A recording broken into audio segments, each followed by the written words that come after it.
This is my final reflection for EDTE650, Curriculum Integration of Technology. We're going to explore the areas of teaching, learning, knowledge, and schools. So what is considered good teaching? Good teaching is a cycle for teachers to use a framework, a set of assessments, and also self-reflection to constantly improve practice when using technology in the curriculum. And as John Dewey would say, we do not learn from experience, we learn from reflecting on experience. The three different types of framework we learned in this class were TPAC, SAMR, and ACOT. These frameworks allow teachers to constantly monitor and improve their practice by implementing technology in new ways, and then reflecting on the effectiveness of their lessons. Technological pedagogical content knowledge is a framework that shows the level of technological knowledge, pedagogical knowledge, and content knowledge of a teacher in various lessons. These can be monitored from lesson to lesson to see how much technological knowledge is applied, and along with content knowledge and pedagogical knowledge. The SAMR model is a way to track a teacher's use of technology and how proficient they are in that use. The levels are substitution, augmentation, modification, and redefinition. When you get to the modification and redefinition phases, a teacher is much more proficient in using technology, and it's considered a transformative type of teaching in their classroom.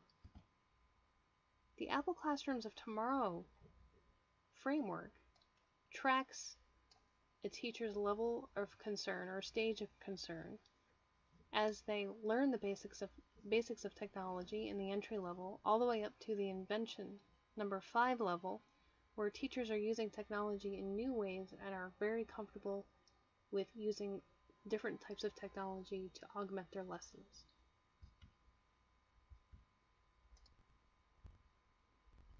Assessments are also important to track student progress and student outcomes, along with the use of technology in their curriculum to evaluate student work and see how they're progressing with the content.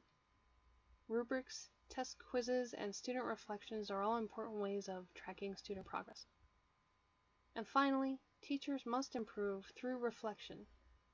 Just as students learn through inquiry, teachers improve their practices by reflecting on lesson outcomes. The frameworks can be used as a guide in terms of creating goals for teachers and tracking progress through those goals.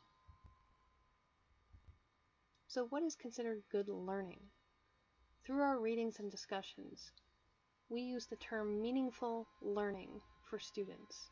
These are meaningful activities that reinforce critical thinking and problem-solving skills, and many meaningful learning activities have attributes such as being authentic, which is tied to real-world issues.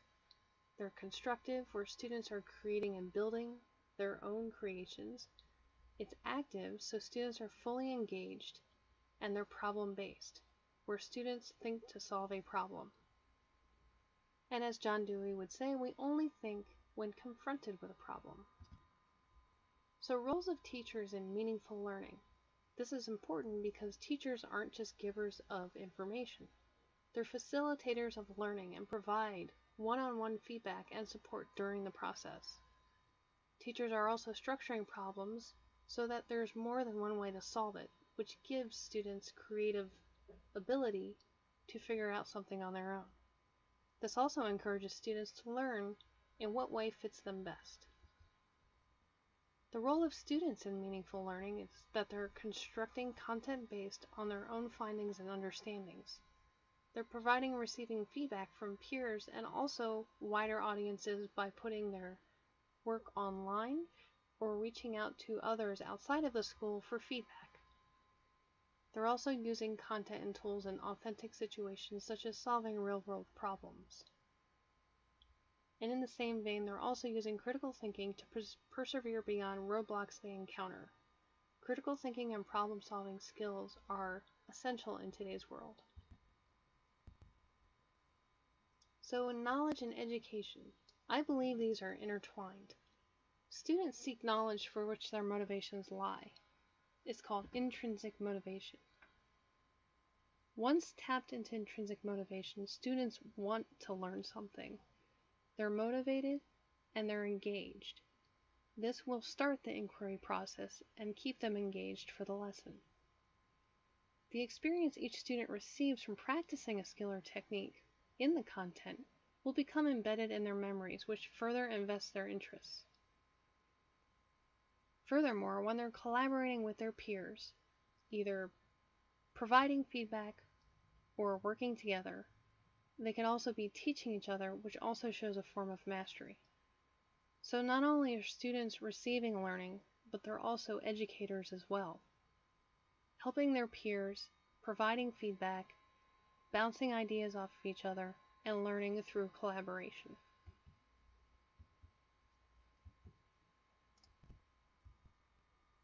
Finally, what is the purpose of school?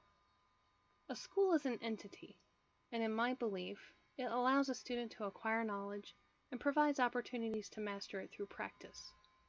Instructors are there to provide and facilitate learning through different means in terms of developing ways of reaching all kinds of students, whether they have learning disabilities or different challenges, physical challenges. Teachers are there to provide all kinds of learning so all kinds of students have access to that knowledge. There are two types of schools. There are physical schools, which limits students to a local area, where they would have to travel to the school to attend classes. This would require physical spaces for learning. It also doesn't offer face-to-face, it does offer face-to-face interaction with peers, and it allows FaceTime with instructors, which is also hands-on in a way because they can also work on projects in the school with their peers and with the instructors. The second type of school is online schools. Students can attend from anywhere in the world, which gives them more access to various types of programs. Technology use is required with online schools, and technology knowledge is helpful. There are a lot of help desks and online tools for students to use to navigate the use of technology for this type of school. Online assignments can be done from home, which is convenient if students have a full-time job and don't have the time to commute to a physical school. Fortunately, there's little to no FaceTime with peers and with instructors, so some of that can be a little daunting for some students. However, no physical building is required, as students can do this from the comfort of their own home. And that's my final reflection for EDTE650, Curriculum Integration of Technology.